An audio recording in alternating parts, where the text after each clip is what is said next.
So, kagigising ko lang, as in, sobrang lamig dito sa bahay. Meron na kaming heater sa loob, sa sala, dito sa kusina. Tatlo na yung heater na nilagay namin, as in, sobrang lamig dito sa Abu Dhabi. Gantong mga buwan talagang malamig. Mag-iinom muna ako ng aking pampapayat. Char! Nagpapapayat kasi ako. By the way, darating na pala yung aking mga biyanan. Ang magsusundo sa aking mga biyanan is yung aking asawa and then yung aking brother-in-law. Paano ko nasabing ulit? Kasi nga po, yun ay pangalawang beses nilang punta dito.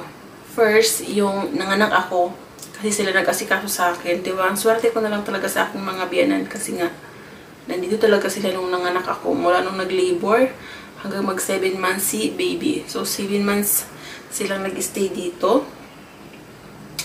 Tinitingnan ko yung anak ko sa CCTV. Kasi nga, tulog na tulog yung mag-ama ko. Sinatcho na sa school na. So, balik tayo sa topic. 7 months silang nag-stay dito. Then, after nun, after 7 months, bumalik na sila ng India. And then, mag 1 year old ulit si baby. Mga ilang buwan lang siguro sila nag-stay sa India.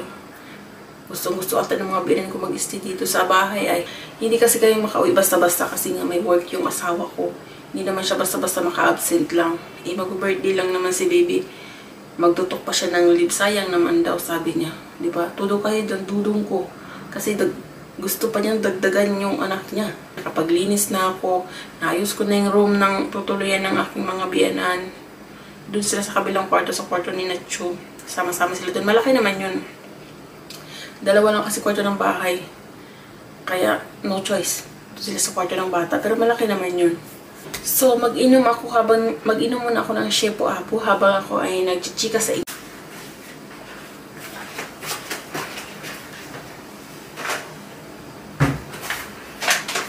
So, ito yung aking ginagamit na pampapayat ngayon. Pwede na pala itong inumin yan sa mga lactating mom.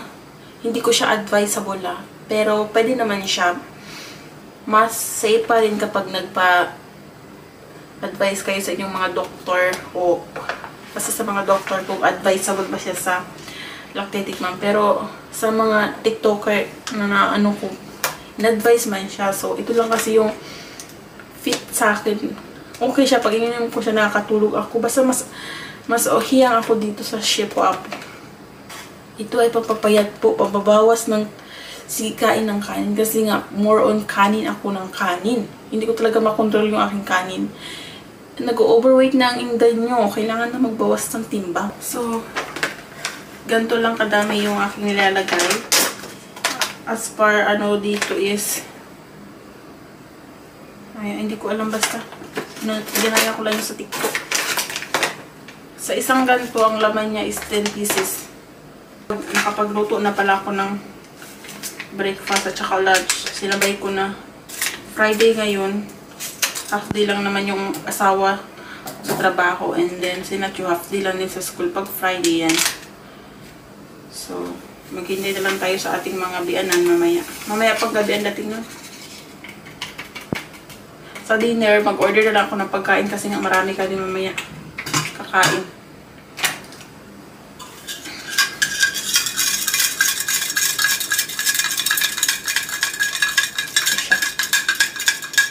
So, malay mo, ma-fake sa akin, pumayat ako.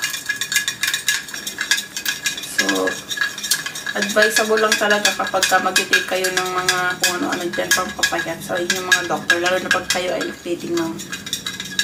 Haluin nyo na lang haluin. Mas maganda kung lalagyan siya ng ice. Mas masarap. So, lagyan nyo ng ice. Naghugas na ako ng kamay ko, ha. Ayan. As in, sobrang lamig. Ako naka-jacket ngayon. Paglabas, ano ba yan? May mga heater na lahat-lahat ang lamig pa din. Nakapatay na yung mga AC namin, ha. So, ayan.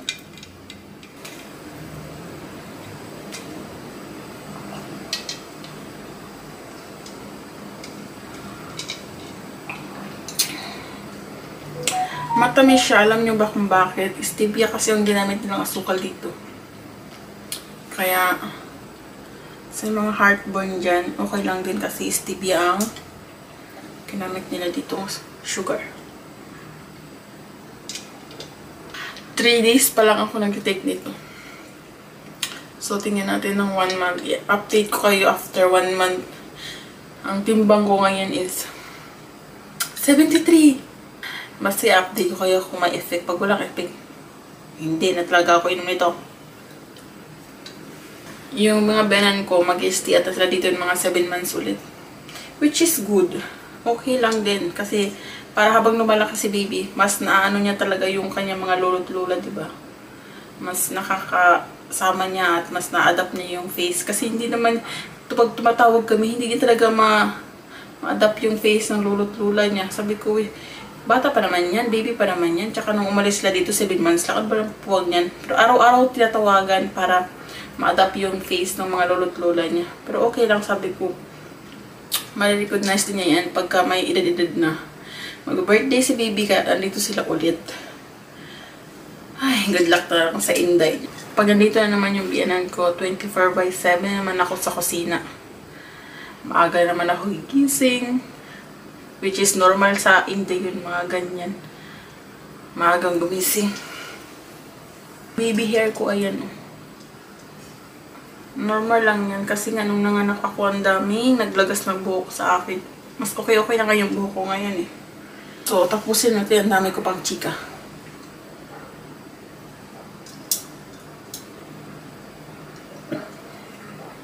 Ayan.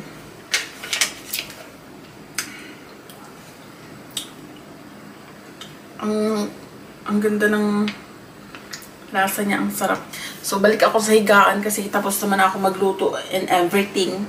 Mga anek-anek dito sa bahay. So, magpapahinga ako ng peacefully buong araw kasi mamaya may mga bisita kami kasi dadating nga yung binan ko, diba? So, magpapahinga ako ng peaceful, very peaceful habang tulog pa si baby. Kaya ko na lang sa table yung pagkain para kakain na lang sila. Update na lang pag nagmumukbang ako. Bihira na lang pero I try my best mag-upload. So, mag-update na lang ako sa inyo kapag magmukbang-mukbang ako. Alamig pa rin dito sa bahay. Uy, ano ba naman nangyayari dito?